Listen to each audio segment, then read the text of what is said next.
Okay. Hey, good afternoon, Nico. Thanks for taking time to talk to us. We are in a new series of discussions with Security with Reach in the security space, talking about their views on the Gen AI space and specifically more on the Gen AI security. Nico, if you can please describe your current role, experience in the security industry for our viewers, listeners. Sure, and thanks for having me, Naveen.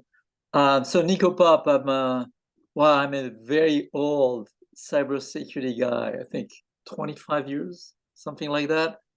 Very science, Symantec, Forcepoint, more recently Tenable, and then not retired yet. I'm working for my old boss, Greg Clark. He has a company called CrossPoint, and it's both a PE and a VC focused on cyber. He owns the RSA conference. So I'm a partner there. I'm an advisor, which means I'm tinkering with a bunch of companies and things, and it is a lot of fun. So that's me in a nutshell. Cool. Thank you. Thanks, Nico. Nico, as you see, right, the Gen AI space and Gen AI adoption has been increasing like exponential. Like I would say that like how the internet revolution was there, right? Back 90s. Now what we see that's coming like a revolution. It's actually my line. He told my wife it's 1993 all over again.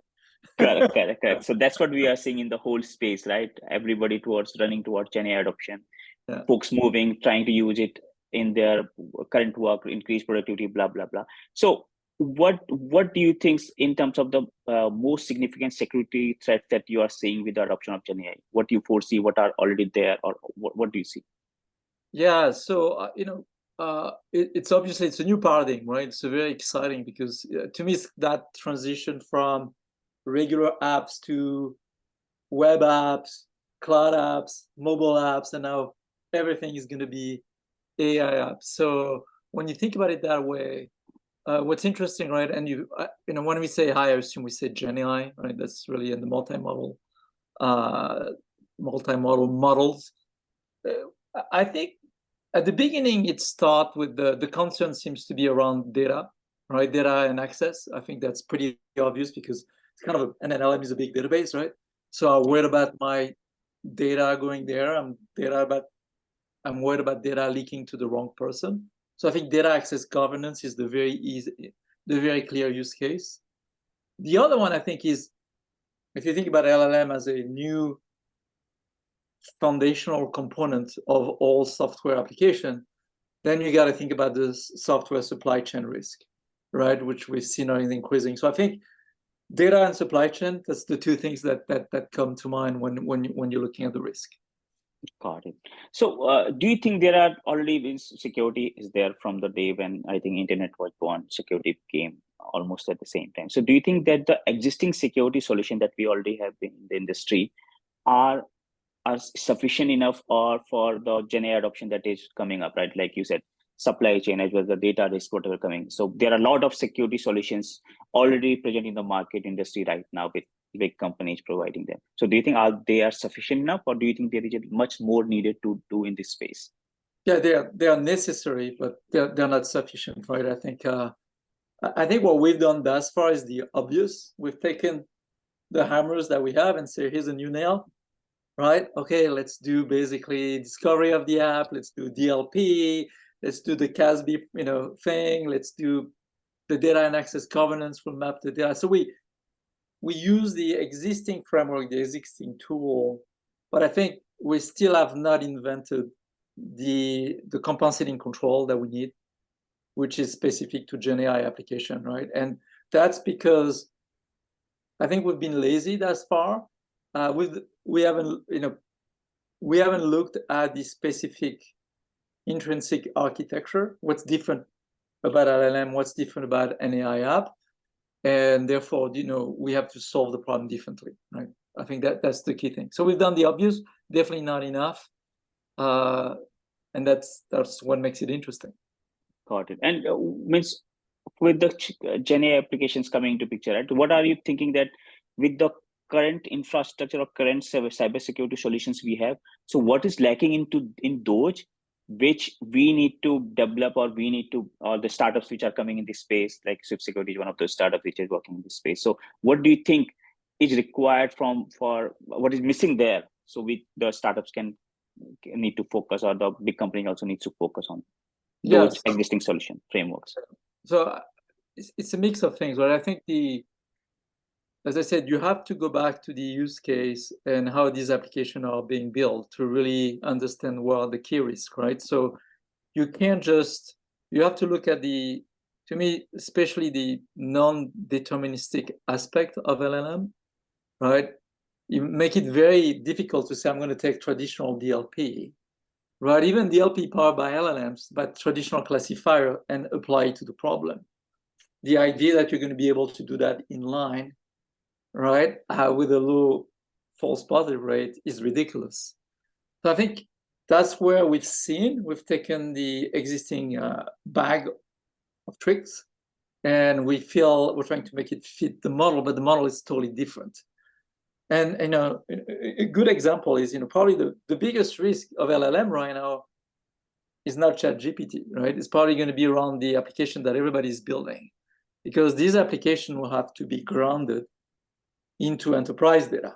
So it's the enterprise data that's that risk, it's not the LLM data. So a lot of people are focusing on the output of the LLM model. Well, the big problem is going to be the input that you're feeding to LLM that may end up in the wrong employee's hand, right? If I ask a salary benchmark question and I get the CEO's salary or the executive team salaries, that might be a no-no if I'm just a developer in the company, right?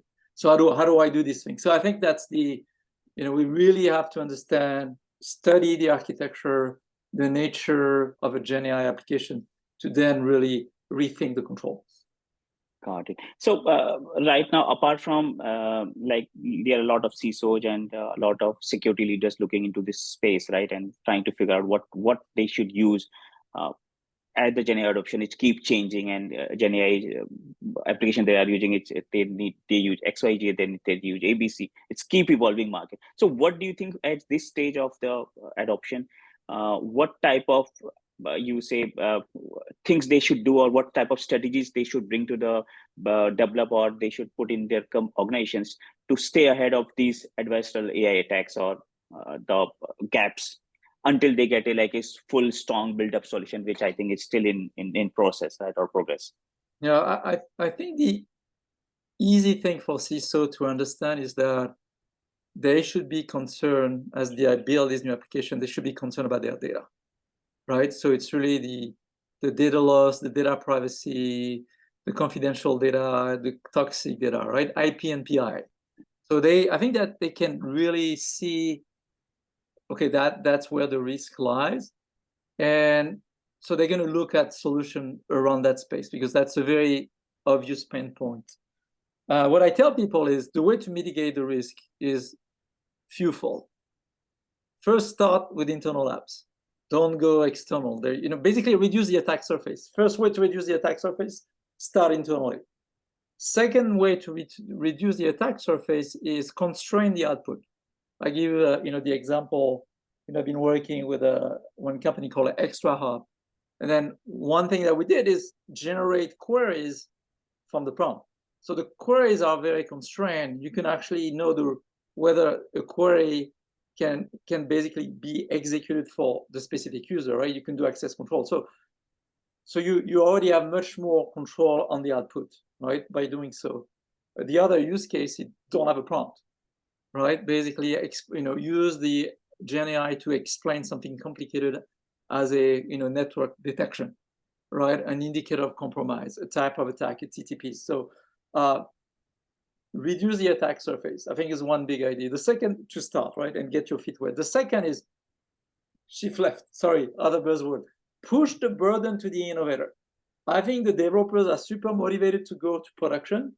So ask them to come up with a guardrail, to convince you that they come up with a guardrail. I think, I think initially that data and access governance is going to be very important to make it integrated with the application development process. So shift left that data access governance. Got it. So what I understood from you is mostly pushing the baggage, or pushing the responsibilities at the developer end itself, so that the things which are getting developed are like much more built up in much more put secure. the onus on them, right? And they're super motivated right now because they want to release that app. So tell them to come up with a guardrail. They are the innovators.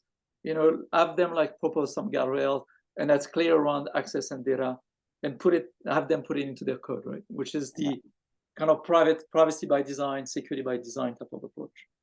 Got it. So with this brings up my other question, like most, if you see that this space has like become like a fire last 16 12 to 18 months, right? Adoption, security, blah blah, right? So, and did you see a couple of already startup building up in mostly in the security space landscape and trying to secure GenAI application. So what is the advice that you want to give like founders like me who are focusing on this space where they are trying to focus on securing GenAI applications? As you said, one is like building something more on the developer centric, but what other things that you think the startups like us need to focus and build up the solution to safely enable GenAI applications, GenAI usage? So I think the first thing is don't do the obvious, right? And let me give you an example of the obvious. And by the way, I like this guy. I'm going to use Palo Alto as doing the obvious, right? I've got a CASB or a SASE. Well, I'm going to do the shadow IT, right? I can discover, all this ChatGPT consumer app. I can look at all these calls for LLM APIs.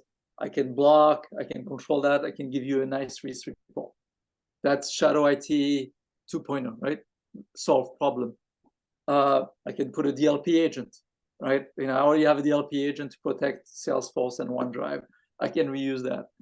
Again, don't do the obvious, right? There's probably like 20 AI firewall companies that have been funded, all doing regex, traditional DLP.